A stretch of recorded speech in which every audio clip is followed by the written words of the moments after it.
Olá, galera do canal Minuto do Rodeio. Estou aqui em Presidente Prudente, na minha terra, né, onde eu moro. E a terra natal do Peruque, tropeiro do rodeio em Cutiano, um dos mais antigos. E nós vamos ouvir aqui hoje a história dele. Vamos ouvir um pouco de Cutiano e um pouco da história do rodeio em mais um programa, em mais uma entrevista aqui no canal Minuto do Rodeio.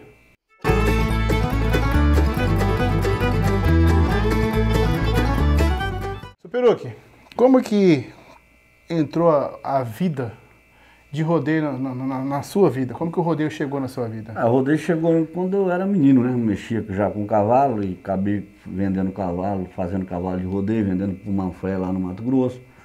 Aí depois eu resolvi fazer minha tropa. Aí, mesmo assim, ainda eu vendi uns cavalos para a Marca Estrela, com o Jorge, naquela época. O Jorge estava começando, já tinha ido para Barreto e tal. Eu fiz uma amizade com ele. Como tinha muito cavalo, eu juntava cavalo e vendia os cavalos para ele. Aí depois eu resolvi fazer a tropa minha. Depois eu fiz os cavalos, quando ele pegava bastante rodeio, eu levava 10 cavalos também na festa, o Zé do Prato, o Jorge do Santo, que era a Marca Estrela, né? Então nós fizemos uma união aí. Quando ele tinha muito rodeio, eu tinha cavalo de sobra, aí eu levava 10 cavalos na festa para pular junto com eles. Então o senhor começou fazendo cavalo para vender para a Marca Estrela? Não, comecei fazendo cavalo e vendi para o Manfré, um tropeiro antigo lá do Mato Grosso. Lá do Mato Grosso. Lá Glória Dourada ali. Glória Dourados ali, né? É. Aí depois... Esse Manfré, ele morava aqui em Bernardes, você Bernardes, sabe? sim. Aí daí eu fiz nós tínhamos muita amizade, inclusive vendi um pedaço de uma arquibancada para ele. Fizemos muito negócio, isso há muitos anos atrás. Acho que ele Jataí, que ele... Jataí. Jataí, né? Jataí, no Mato Grosso do Sul. Ele fazia muito rodeio aqui na região nossa aqui, né? Que era um dos fundadores também, que foi um dos fundadores do rodeio, lá no Mato Grosso e aqui, por aqui tudo. E nós estamos falando de que ano, isso, mais ou menos? Mais ou menos. Uns 40 anos atrás, né? Eu tô com 60 anos, fiz agora. No começo do Cutiano? No começo do Cutiano. Eu lembro do Jorge, aqui no Regente, o Jorge do Santo. Ele fez um redondel de bambu e não tinha peão para montar, então ele ajeitava um churrasquinho lá, no dia ia aquele povo que não sabia nem o que era rodeio, mas na hora que tomava ele montava nos cavalos e tal e coisa, aí foi fazendo rodeio. Era um incentivo, era uma cachaçinha para dar uma cachaçinha, vamos montar nesse cavalo, aí montava, não tinha arreio, montava na cordinha. Aí tudo do Cutiano hoje nós devemos para o Jorge dos Santos. Ele praticamente fundou o Cutiano no Brasil, podemos dizer assim? Ele fundou porque lá em Barreto, ele foi lá umas par de anos, ele que mudou tudo. Os caras da comissão queriam de um jeito, ele falava, não é desse jeito, não dá certo, tem que ser desse jeito que dá certo. Aí eles montavam, de primeiro era o estribo no subaco. Certo. Esse tipo de coisa, depois ele mudou. Para frente. Para frente. Aí depois ele, para pegar na pista, ele abraçava o cavalo. Depois ele inventou a cordinha que era para pegar o cavalo para descer o peão. Tudo foi cria do Jorge. Então, o início da madrinhagem do rodeio foi o Jorge do Santo? Foi o Jorge do Santo. Tudo é o Jorge do Santo. O criador de tudo. E o que o senhor aprendeu com ele mais assim? Aprendi muita coisa com o Jorge. Fazer cavalo de rodeio. O cavalo de rodeio, você comprar um cavalo, você tem que estudar ele. Você tem que saber dar o sedem nele o cavalo é complicado. O cavalo você tem que ter um amor nele, tem que ter... Eu tinha um cavalo chamado Abalo, o Zé do Prato narrou muito esse cavalo, Asa Branca. E ele, quando saía, o Zé do Prato falava o nome dele, ele sabia que era a hora dele pular. Então o cavalo é muito inteligente. E eu estava no rodeio esse tempo atrás aí em Ouro Verde, e uma veterinária viu minha tropa muito bonita, gorda. Aí ela falou, e aí eu tirei uma dúvida sobre o cavalo. Eu falei, eu tenho um cavalo assim, que na época, quando o Zé do Prato falava e tocava uma moda bonita, e o cavalo saía, sentava assim, saía, parece que pulava mais duro. Ela falou para mim, o cavalo é muito inteligente, o cavalo é inteligente demais. Então eu peguei muito amor no cavalo, gosto demais do cavalo. O cavalo eu considero hoje um cavalo como um filho da família. O senhor pegou o começo de tudo ali com o Jorge dos Santos, como o senhor disse, o senhor começou a ajudar ele a arrumar animais, depois o senhor já fez animais para o senhor mesmo e começou junto com ele. E como que era esse começo lá atrás, assim? Como que era, qual que eram as dificuldades comparando com hoje, assim? A dificuldade naquela época não tinha muito, porque cavalo, tinha muito cavalo redomão em fazenda, né? Era fácil você arrumar um cavalo. Hoje você não acha mais, que virou tudo cana, você tem que fazer genética. Hoje tem que partir para uma genética. Você tem que ter um cavalo cunhudo de genética e ter umas éguas tirando os potros e fazendo, porque está muito difícil você achar um cavalo hoje, pulador, um cavalo de nome, um cavalo que você experimenta 50 cavalos para tirar um, dois, né?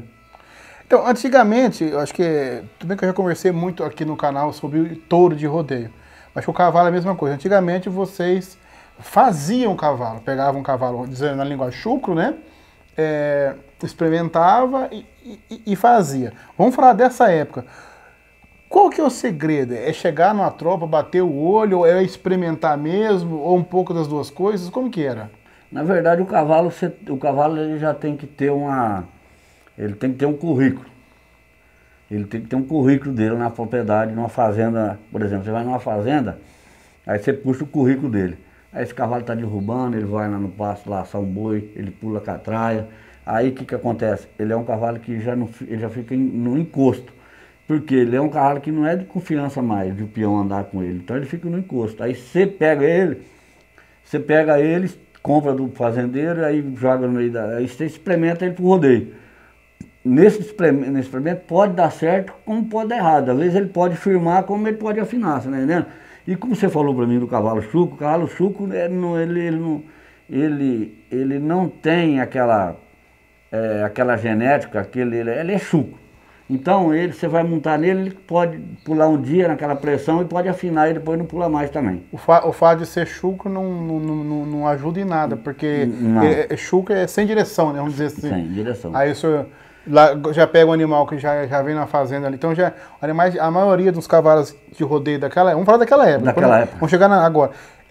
Já eram animais que já eram montados, mas não aceitavam muito, né? Então o senhor pegava, como o senhor disse, um refúgio. Aí pegava o refúgio, que era o encosto da fazenda, e daquele refúgio saía muito cavalo bom. E saía também aquele cavalo que pulava 4, 5 rodeios, depois no outro rodeio ele corria, já não dava certo. É mais difícil fazer cavalo do que touro?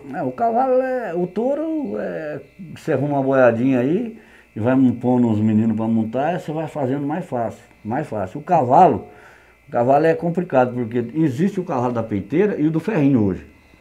Certo. Então o cavalo da peiteira hoje, você põe um cavalo igual eu tenho um cavalo chamado Terceiro Capítulo, o Otamiro é um menino que ganhou 40 carros, 30 motos, ganhou Barreto. Ele é um caboclo que não desce de cavalo fácil. Então o que acontece? Esse cavalo meu é um cavalo diferenciado. Ele montou nele na peiteira e o cavalo pulou da altura do brete, de ponta cabeça tirou ele. Quer dizer, é um cavalo diferenciado, né? Uhum. Então um cavalo desse tipo mora um longe do outro, não é fácil achar. Mora longe do outro. Então é difícil de fazer o cavalo. O boi é fácil. Por que só tem eu aqui na região de cavalo? Por quê? Porque é difícil. Se fosse fácil, tropeiro de boi tem 10 aqui na região, 15, tem um monte. Uhum. Então fazer cavalo tem que estar no sangue, tem que ter amor, tem que gostar. O que define, para o senhor, o que define o animal que vai ser da peiteira ou do ferrinho? O problema do ferrinho, o cavalo da peiteira, é um cavalo, você põe uma peiteira no cavalo, é pouco peão que sabe montar na peiteira. Existe muito peão velho que monta na peiteira. Existe essas peãozadas novas, tem medo de peiteira. O ferrinho é mais fácil, entendeu?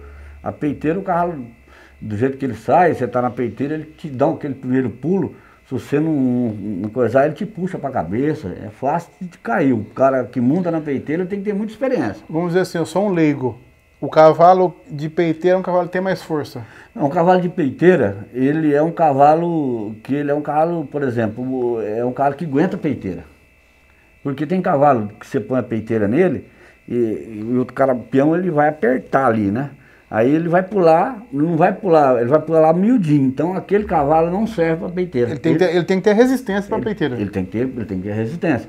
Aquele cavalo que ele não aguenta peiteira, ele vai pro ferrinho. Às vezes ele é um cavalo bom de espetáculo, de pular, mas ele tem que pular livre. E a peiteira, ela aperta um pouco aqui o cavalo. E o cavalo de peiteira hoje é difícil você arrumar um cavalo diferenciado assim, por quê? Se o cavalo não for preparado, o peão consegue... Ele dominar ali, ele cambia, tem peão que tem muita força ali, né? Então, ali, inclusive, na hora dele pular ali, Na peiteira, o cara tem que ser muito bom, porque se for um cara que não tem muita experiência, ele cai com um pulo ali. O senhor foi para todos os rodeios com a tropa? Todos os rodeios grandes? Ou tem algum que não foi? Não, eu fiz muito rodeio grande, fui lá na época eu fui com o Jorge, ele fazia muito rodeio. Depois eu peguei, fui da região de São Paulo ali, Campinas, Americana, São Roque, Caeira, fui descendo ali, fui fazendo muito rodeio. Eu fazia 3, 4 rodeios, tinha vezes que fazia 4 rodeios por mês. O senhor chegou em Barretos com os animais? Não, no Barreto eu não, Nunca conseguiu? Não fui no Barreto. Porque Barreto você tem que levar a tropa sua de graça lá e é até bom para ganhar nome. Mas Na época era assim, era de graça. e até hoje também eles não pagam nada. Você tem que. Vai lá um monte de tropeiro lá e vira aquele rolo, né? Até a marca Estrela foi uma época, depois largou mão também, o Jurandir, o Zé do Prata ia lá, depois largou mão. Aqui na exposição tinha um rodeio muito forte, né, antigamente, né? Não, antigamente aqui o melhor rodeio que teve aqui em Prudente, que nós fundemos, que eu estava junto com o finado Guilherme, foi o rodeio do Rancho Quarto de Milha. Você até que sabe disso aí. Uhum. Aí ele contratou o finado Asa Branca e explodiu o rodeio era o locutor, que era o show, e dava 2, no primeiro deu moto, no segundo deu carro, no outro deu 2 carros para o primeiro e segundo. Para mim foi um dos melhores rodeios do Depois Brasil. era em dólar, né? Acho que $5 mil pagava na época, né? Tinha uma época que a premiação era em dólar. Tem nos vídeos tem as placas com as premiações, né? Então para mim foi um rodeio, foi o melhor rodeio do Brasil, do que eu acho aqui da... Ele era considerado entre os... Tinha 4 rodeios, que eram os 4 maiores, ele era um dos 4. Um dos Se 4. era o primeiro, o segundo, mas pelo formato de ser coberto, vinha gente do Brasil inteiro pra cá, né? Até ele trouxe... Estou falando do rodeio dos campeões, aqui na arena a coberta do Rancho Quarto de Milha. Esse rodeio, o último dele, foi em 2002, eu não sei quando foi o primeiro, foi nos anos 90, né? Foi por aí. Foi. Foi nos anos 90, acho que ali 89, 90. Aí o Guilherme, até eles montaram uma comissão de 10 a cavalo, os 10 caboclo forte aqui. Uhum. Aí eles me pediram uma opinião. Aí eu fui lá em Londrina, eu tinha uma amizade com o Asa, já tinha uma amizade já no rodeio com o Asa. Aí nós contratamos o Asa. Aí foi o primeiro ano, foi o Asa, explodiu. Aí no segundo ano, falei, traz o Zé, Os dois. Atrás os dois, porque aí o Asa no boi e o Zé no cavalo. Aí acabou, foi um rodeio, explodiu. Eu cheguei a assistir 93 da arquibancada, eu nem gostava de rodeio, nem tinha começado a montar. Comecei em 94, aí depois já 94, acho que 94, 95, até quando o Zé Louco morreu. Eu tava lá em cima do brete, e depois eu só vim conseguir montar lá em 98. Eu montei um dia lá, num qualify que teve, não passei, e depois em 2002 eu consegui montar direto e fiquei em terceiro. Mas era a sensação de montar, porque a arena ali é coberta, hoje é muito conhecida pelo Team Hope, montava 2 arquibancadas até o teto no fundo, aquilo não era a bomboneira lá do Boca Juniors, que o povo fala, era a fichinha, perto do calor que era aquilo. E o meu sonho era fazer a montagem, então eu era de Bernardes, montava para Prudente, no último ano eu morava aqui em Prudente, montei para Prudente lá nesse rodeio.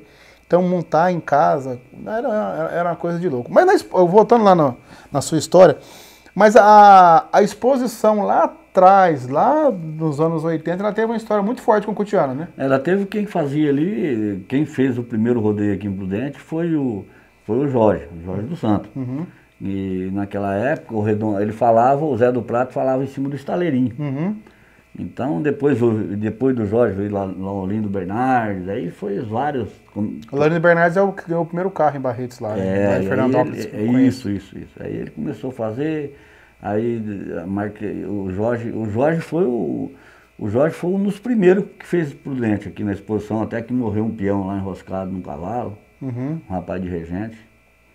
Aí, Naquela época os caras usavam aquela botona até aqui assim, não tinha hoje como tem um salto certinho para encaixar no estribo, né? Tinha que amarrar com cordinha, né? Enfiava lá dentro, lá, e quando se o cara caía e enroscava, o trem era complicado. Era comum ver peão enroscado no começo. Mas agora não, agora o cara tem a bota que ela encaixa certinho, e conforme o cara esporeia, conforme ele às vezes cai, ele já cai e já vai embora.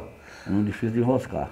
Qual foi o primeiro grande cavalo o primeiro grande animal que o senhor foi destaque na sua tropa? Eu tive um cavalo comentado, ficou 3 anos invicto, chamado Abalo. Eu levei ele no Rancho Quarto de Milha, e naquela época, foi logo no começo, eu peguei esse cavalo e como eu fazia tropa para os outros tropeiros, e esse cavalo era um cavalo com ar de milha 7/8, um cavalão encosto de fazenda, um cavalo diferenciado, eu comprei ele.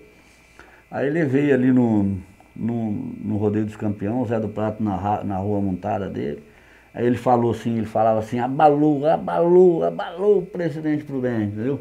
Montou, aí só montava a nata da peãozada mesmo. Só, na Rodeio dos Campeões era a nata ali. Era um colorado hoje, era no Cutiano era um Aparecido Tabuado, era um barril. E esse cavalo, eu coloquei ele, esse cavalo era para, no ano que eu fiz, ele era para pular na final.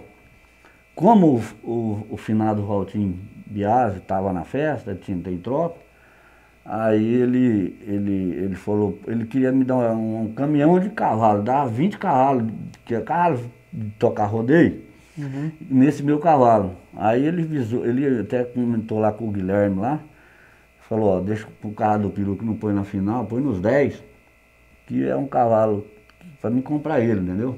Falei, não tem problema, pro carro. Aí o cara montou nele nos 10, fez a melhor nota do rodeio. Dos 10 ele pulou pra final e ganhou o carro. Então meu cavalo deu um trampolim para ele ganhar o carro. Do mesmo jeito se fosse na final. Do mesmo jeito da final. Então quer dizer, é um carro diferente, um carro que ficou comentado no Brasil inteiro. Uma vez que eu fui lá em Paranapoema, no mês de março, a festa começou, foi em Paranapoema, sempre começava em março. Aí desceu aquela nata daquela peãozada, Sabará, Amarildo, daquela nata velha de peão mesmo. Aí até o Djangão, rapaz, o Djangão tava jogando. É uma lenda do rodeio, hoje é o Djangão. E aí ele tava jogando lá, e esse cavalo, a peãozada falou, hoje nós vamos quebrar o tabu desse cavalo. E esse cavalo pulou duro lá, rapaz, pulou duro lá e voltou com o pelo liso em volta. Ninguém parou nele, e aquela peãozada antiga, que sentava no trem mesmo e mandava abrir a porteira e não tava para parar em tudo. E ele não... Aí ficou uns par de anos, rapaz, esse cavalo. Quem tirou a responsabilidade dele? Aí depois eu fui aqui, eu fui inclusive com a Marca Estrela, em Epitácio. Aí tava o Zé Paraguai, o Zé Paraguai é um tropeiro antigo. Sim. Tava o Zé Paraguai, naquela época o Zé Paraguai me deu uma caminhonete zero. O carro pulou o primeiro dia na festa, aí ele pulou do meio dentro da arena, falou, Peruque, até aquela caminhonete ali, ó, vou te dar a chave pra você, amanhã esse cavalo vai pular no meu nome. Eu falei, uma caminhonete é fácil de arrumar um cavalo desse é a coisa mais difícil do mundo, porque eu mexo com cavalo, eu sei que é duro de arrumar. E eu tenho o terceiro capítulo agora, o cara mandou 100 mil reais nele, lá no dia do velório do finado Asa Branca. Ele falou, quer 100 conto? Eu falei, não, porque eu já tinha pegado Dourado, tinha pegado 3 festas em março, e até no Colorado eu ia esse ano. Entendi. Por causa desse cavalo. Certo. Porque tem um cavalo de nome, a comissão sabe. Vou levar o peru que tem 2, 3 cavalos ali, ou 5 cavalos, vou levar a tropa dele ali, que tem um cavalo que é o melhor cavalo do Brasil hoje. Ele é um artista hoje. Um cavalo desse para pular numa festa, ele tem que cobrar hoje 5 mil reais. Entendeu? É um cavalo diferente. E voltando do Abá lá atrás. Aí, lá em Epitácio, no Varte Teixeira, lá Minerais, lá o Bill, tio Patinho. Tio Patinho, acho que pegou ele num dia lá e aquele caboclo era cavaleiro demais.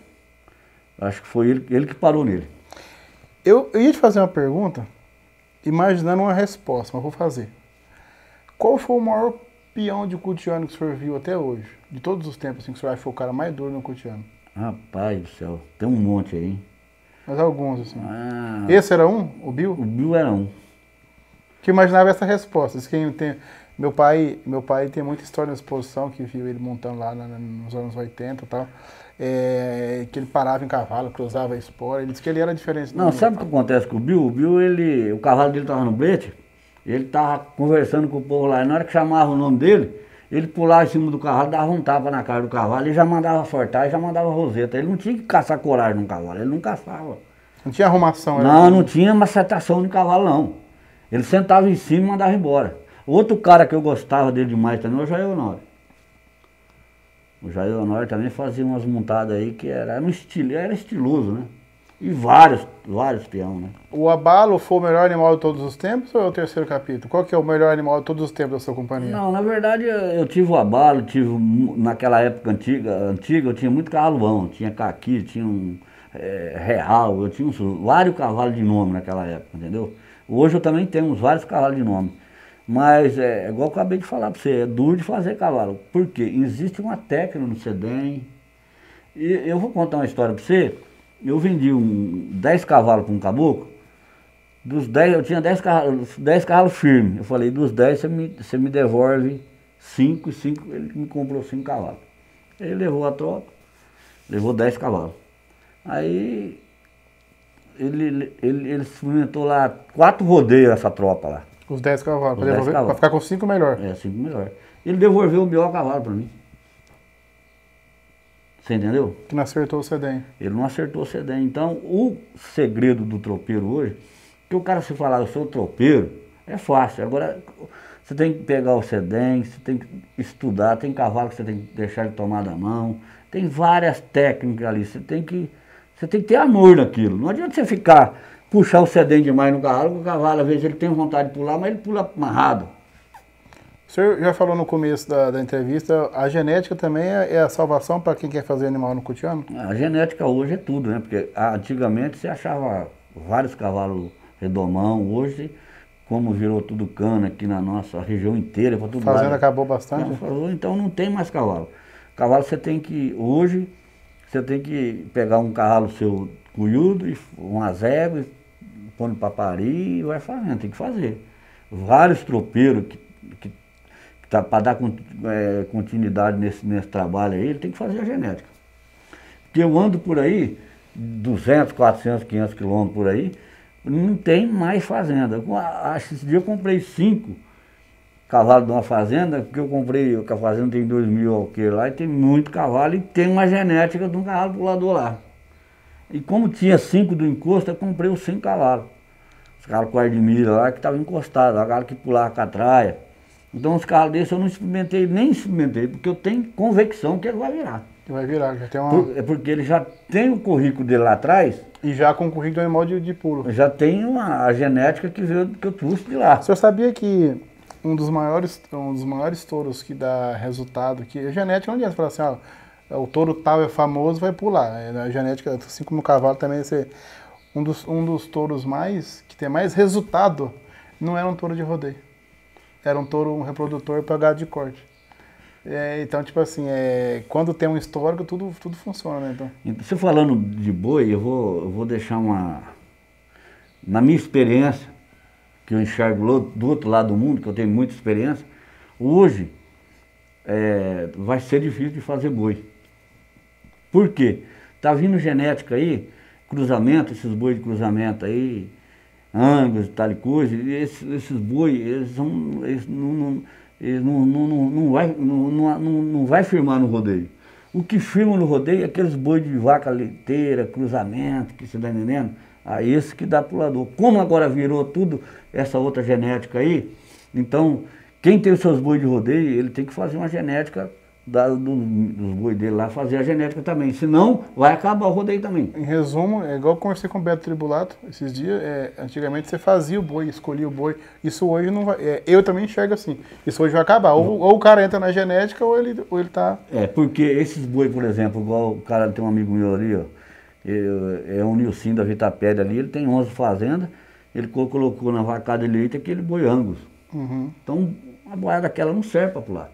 Entendi. Então, o cara que se ele não dedicar hoje na genética, ele vai ficar para trás. Porque as raças também, elas são, tem umas raças, Senepol, outras raças, elas são um pouco mais sensíveis, né? Então, tipo assim, dá um animal bom para corte, para aquilo que é proposto, mas igual aqueles touros chucos de vaca leiteira que usavam antigamente, também se fosse para fazer boi, seria bem mais difícil, porque não tem mais também, né? Mas você pode ter certeza que essa boiada que antigamente aí era filho de vaca, de vaca leiteira, com boi... Marquigiana, Canchinhas, aquele boi daquela época. Aí quer dizer, aí saía uns garrotes, aí treinavam, e eles conseguiram fazer a boiada naquela época, né? Então agora eles têm que partir para genética, senão vai ficar para trás e vai acabar também. O senhor teve boi de rodeio também? Eu tive uma época, comprei um carvão, inclusive eu levei no rancho no primeiro ano, o Adriano montou nele. Boi preto, né? É um chamado carvão, um boi que eu comprei do caseca aí, do circo. Ninguém parava nele. Aí o Adriano deu conta de parar, fez a melhor da noite lá também. Mas depois eu vendi porque... Eu comecei a montar no circo do Caseca. Então você Acho vê... que eu lembro desse carvão, mas acho que ele já não estava Ele com tinha ele o já. carvão, tinha o colírio, tinha vários bois. Porque eu comecei a montar lá em 93, foi antes disso, né? Acho que foi antes disso. Foi antes. Aí eu peguei esse boi, aí o Paulo Emílio queria comprar ele, depois eu acabei vendendo, não lembro para quem esse boi, que faz muito tempo. Aí eu dediquei mais o cavalo, porque você não adianta querer fazer as duas coisas, porque é complicado, né? Eu que sei, eu faço um monte de coisa, tem hora que uma não fica boa. Então eu dediquei o cavalo. Agora, o que acontece com o cavalo? Eu estou aqui no ramo do cavalo tem uns